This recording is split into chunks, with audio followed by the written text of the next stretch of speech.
জমি সংক্রান্ত দ্বন্দ্ব ও ডাকাত সন্দেহে সদর উপজেলায় ৫ জন, মসজিদ কমিটি ও বয়ান নিয়ে দ্বন্দ্বে জাজিরায় ৫ জন, পূর্বশত্রুতার জেরে নাজিরায় ৪ জন সহ চলতি বছরের জানুয়ারি থেকে আগস্ট পর্যন্ত শরীয়তপুরে হত্যাকাণ্ড ঘটেছে ২৬টি।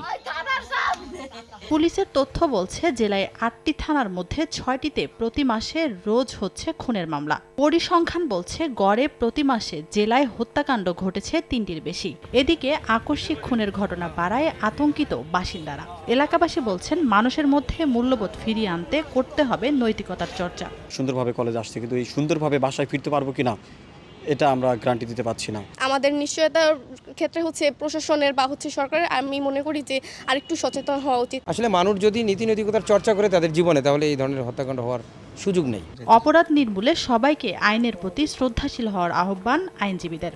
এই ধরনের হত্যাকাণ্ড থেকে বা এই ধরনের নৃশংস কাজ থেকে আমাদের বিরত থাকা উচিত এবং আইনের প্রতি আমাদের শ্রদ্ধা দেখানো উচিত।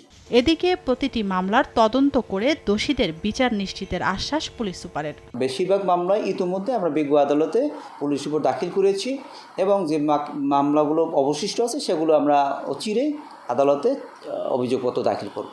পুলিশের তথ্য মতে, শরীয়তপুরে চলতি বছরে ২৬টি খুনের মামলার মধ্যে অভিযোগপত্র দাখিল হয়েছে ৪টি, চূড়ান্ত রিপোর্ট দেওয়া হয়েছে ২টি এবং তদন্তাধীন ২০টি মামলা। সময় সংবাদ, শরীয়তপুর।